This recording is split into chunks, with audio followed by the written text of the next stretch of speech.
Welcome back to Meth Psychosis Stories. I'm Micatron, along with your soon-to-be seen co-host, Toffinator, and Pennywise. We rocking out the new studio, i.e., my home. So go ahead and jump into part 3. Now, remind you, if you're seeing this and you have not seen the first two parts, you probably want to see the first two parts first. I do not condone any use of illegal drugs at all. And this is going to drive me crazy because it's sitting at an angle. I guess it's just going to have to work. And of course, Toffee finds it very useful to take a bath right now. It's bath for Toffee. He's got to wash his behind with his tongue. Anyways, so yeah, like I said, I don't condone drug use. There's nothing fun about it. Doing meth will always lead you to psychosis, especially nowadays. I was very hard on meth when I was a lot younger, and it never, or it would do to a degree this type of stuff to you, but it was not as quick or as intense. So I'm gonna go ahead and jump back into part 3. Please don't forget to like and subscribe. I don't even worry about the like button. If you just subscribe and leave me a comment, then it helps with the motivation of this channel. Pennywise is looking super crazy, dude. I like seeing it on the camera like that. Okay, so part 3, I left off where I had taken Toffee by his harness and was leaving the house because I was convinced that somebody had booby trapped it and had set it up to blow up with pipe bombs and poisonous gases and everything else. So I grabbed an old broken cell phone that barely powered up and took Toffee out to what I thought was a safe spot and hid behind a tree. And all in this time, I finally got the phone to work and I called 911 because I was convinced that somebody was trying to blow my house up. And they came, but like I said, I couldn't find Toffee's leash, so I'm having to grab him by the harness and just walk with him. And he does not always want to walk where I want to walk. So it really wore me out. I was out of breath. Couldn't. It was a horrible time, and the sheriff pulled up. First thing I asked him is if I can put him in his car, put Toffee in his car. Like, where are you thinking that you can just ask somebody to put a dog in your car, let alone somebody that is on duty, on work? And no, that didn't work. So, um, I just walked him in there and walked in there like this. I was like, I just gotta go in here and show you real quick, and then we can go back out. Obviously, there was absolutely nothing wrong, other than my house was a disaster, and everything that I was showing him was still there. Like I was still seeing everything there. Now let me step back a little bit. Now, whenever I walked over there to that tree that was on the side of my house, and finally made the phone call and was walking back to the front of my house. Mind you, I'm seeing a lot of people going in and out of my house, people I do not know. And I look up at the window, and one of the things that I thought was a bomb, there were two elderly people laying under it. Like somebody had went in there and put these people under this bomb, and I'm going in there and I'm yelling at them. I'm like, what are y'all doing? And they just look over at me. And so I take Toffee back out to my front yard and I look over at my car and there's three guys in my car. Two of them are in the back and one of them had just gotten out of the front. And I was like, oh, I caught y'all. And then the sheriff pulls in. That's when he pulled in. And I'm like, I don't know what's real and what's not. But I think that the sheriff just pulled up and caught two people in my car trying to do whatever they were trying to do. And I looked in there, and they were still there, but I was like, is this really happening? So when the sheriff went in there, there was nobody in there. When he went into my house with me, he's obviously asking me the same thing that probably anybody was wondering was, what have you been doing? And, surprisingly, it did not. He was like, I don't see anything in here that's about to blow up. Um, he's like, I'll go talk to whoever you want. I'm like, no, no, no, don't worry about it. I just was freaking out. I'm like, I'm just gonna throw all this stuff away and clean it out. And he was like, all right, you need paramedics. And I'm like, nah, man, I'm good. He's like, all right, you need anything else? And he was actually really cool. He could have really probably messed me up somehow. Um, and I was like, no, I don't need anything else. So when he left, I went back in my house. Was still 100% convinced that people were trying to kill me now, and that because the cop was there, now they were definitely going to kill me. And so I literally watched people go into my house, and I was just scared to death. But I just got to where I was like, man, it's gonna happen. Whatever's gonna happen is gonna happen. So I just go in there ready to confront the issue head up, and I still remember very vividly what I saw. I walked into the house, walked into my bedroom, and there was an overweight older lady by one of the bombs, and she was messing with it, doing something to it. And I said, "What are you doing?" And she looks up at me and she pulls like a full fledged respirator up, puts it over her face, and then all of a sudden smoke starts blowing out. And I'm like, oh hell no. I covered my face up and went running out there. So it took me forever. I knew I had my keys somewhere. I could not find them. Could not find them to save my life. But I was determined to get me and Toffee out of there. So finally, I remember where I had a spare key at. I threw Toffee in the car, and when I got in the car, there was like stuff there that I didn't know where it came from. There was liquid all in the cup holder, and I was convinced that that was them trying to. That was some sort of poison that I was supposed to touch that was gonna kill me. So I was very careful not to touch that. I got my car started up. Remind you, this is about not. I mean, it's still like 5 or 6, but it's getting dark because it's fall winter time, and second, something I meant. Oh, I don't remember. There was something I needed to tell that I was going to tell, but I can't remember what it was. So I started the car up, got it up there, went to the store near my house, and was like, all right, I'll just hide out here and figure out what I'm gonna do. And I mean, I was legit thinking that people were trying to kill me for whatever reason. Um, so I went up to that store. I'm not gonna say any store names, but I went up to the store, bought me a couple of drinks, a couple of waters. Now, mind you, at this time, it's been like 2 or 3 days that I've been on a run, and this stuff makes you so miserable. My throat was closing up. My mouth was. It felt like my mouth was swelling up. I couldn't even talk. My throat hurt so bad, and my tongue hurt so bad because my tongue had been constantly, going back and forth like that for 3 days straight. It had rubbed it raw, and could not hardly swallow. My jaw was hurting.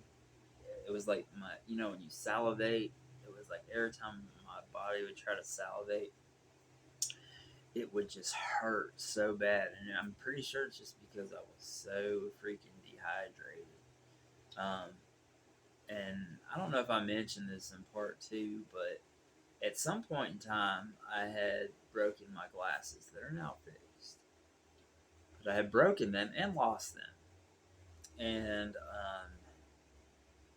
was convinced that they had used the frames to wire up a bomb that was under my bed. I had found them while the cop was here, and I was like, well, I'm gonna grab my glasses.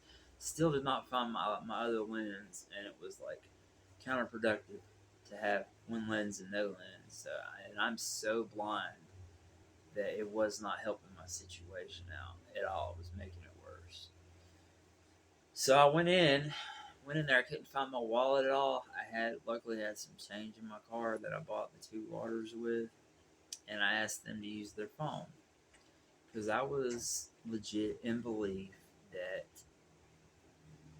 um, my life was in danger, and I was not even thinking about anything that I had done to put myself in this mental state. Like, I felt like I was in the same mental state as the sane person, but was just had people trying to kill me, and like I was just at desperation. I was at the most desperate ends. My fight or flight in my head had been going off for so long. I was exhausted, but I couldn't sleep. I was hallucinating, dehydrated, probably the worst type of dehydration I've ever experienced in my life, and malnutrition because I didn't eat for like 2 or 3 days either. So I go up there and I use their phone to call a family member. I'm not gonna really discuss who it was that I called, but it was a huge mistake. Like I said, I did not think about my drug use. I had a substantial amount of built up clean time to this. All I was thinking about was trying to save my life because people were trying to kill me, and I was not trying to put logic in there. So I called a family member of mine that I had a great relationship with, but also knew my history of my substance abuse because they'd been in my life my whole entire life. So, me thinking that the only thing I could think of was to ask somebody for help. Nobody lives around here. None of my family live around here. So I called that family member and obviously sounded like I was a lunatic. Not only did I call him from a Dollar General asking them for help, but the Dollar General has a Western Union in it, so it looked like I was calling from a Western Union trying to get them to send me money, and that was not at all what I was trying to do. But I did not think that through. Obviously, I was in fight or flight mode, and within a matter of a minute, 90 seconds, I had ruined all built up relationship and trust with that family member. And it breaks my heart, dude. Because I'm not doing that to this day. I know that my family members don't usually, I don't think they watch this, but it really depresses me to know that I had a really good relationship built up with my family, and within 90 seconds of a phone call, destroyed all of it. I'm hoping soon they can find it in their heart to forgive me. Um, I'm an addict, and unfortunately, a chronic relapser. So it is what it is. I'm doing good now, but so I'm gonna keep on with the story, keep you entertained. So the fun part about it was after I made that phone call, I was like, I don't know what I'm gonna do. So I set out next to the store and was trying to use their Wi-Fi to call somebody else. Now I kept looking up, and mind you, this is a steep hill that goes down to the main road. There's tall grass right there. This whole time I'm seeing like a whole group of people standing over there just watching me. I'm like, oh, so there's people over there in the grass. It's cool. That's the people over there in the grass.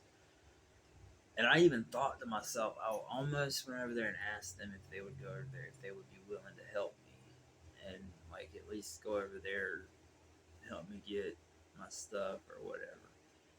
And I also was contemplating calling law enforcement back and asking them if they would sit in my driveway while I got all my stuff together to leave.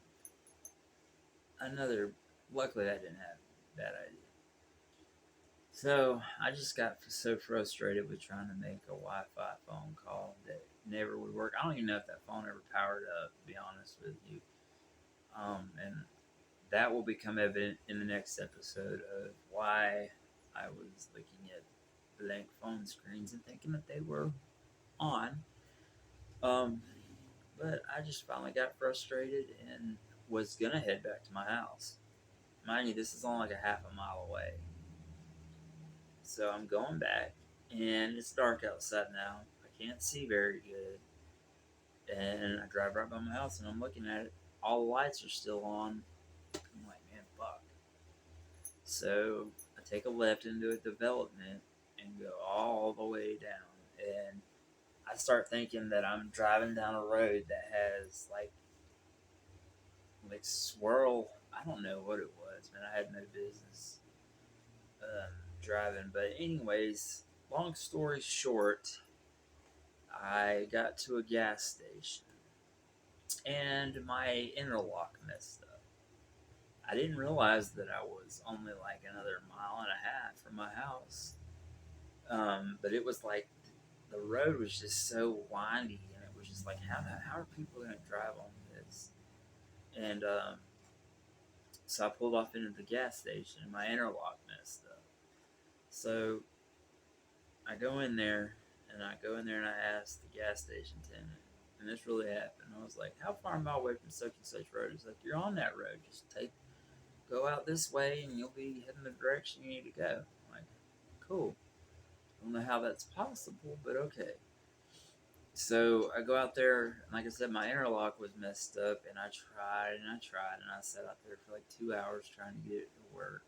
Finally got two nice people to help push my car into a parking spot because it was in front of a gas pump.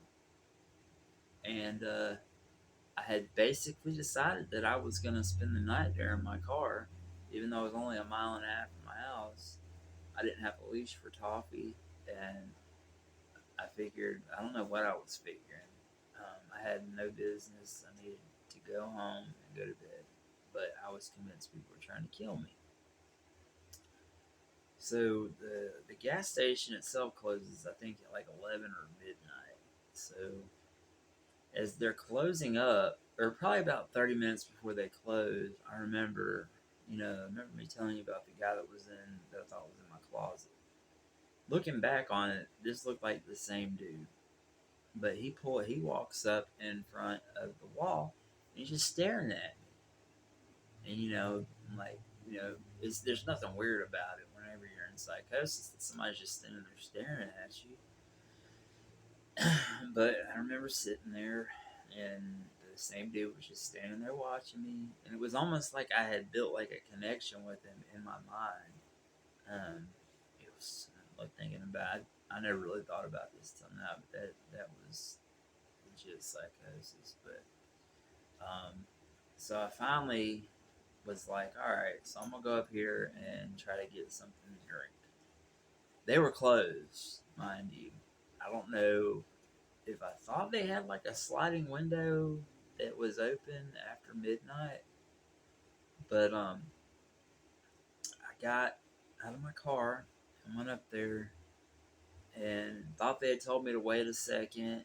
Thought there was a bunch of people in there. I thought there was a bunch of people around me too. I look over at my car, and there's somebody that I know. There's a lady I know over there, and two guys that I know, and they're over there messing with something on the hood or on the steering wheel. And I look back over there, my car's gone, but there's a car just like mine sitting right next to where it was. And now there's three people in the back of my car with my dog.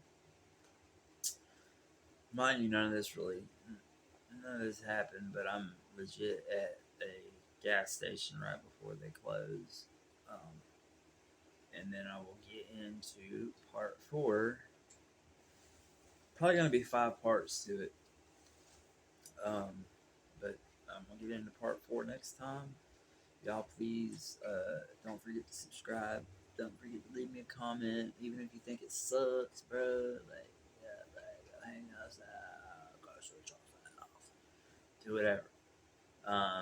I really could use the motivation and the support, y'all. I used to have a couple of writers on my channel that would, constantly comment on content when I would drop it. But I don't know where they're at. I don't even remember their, I'm so hit and miss on my content creating, but um, you know, I just try to stay motivated, man. And I could really, really use the motivation and the support, y'all. Um, Still dealing with some mental stuff with this mess up, but I'm cleaning it up slowly, laying in the bed that I made, so to speak. But y'all, until next time, it's Micatron and Meth Psychosis Stories with Pennywise and Toffinata. We are over and out. Pennywise be looking crazy.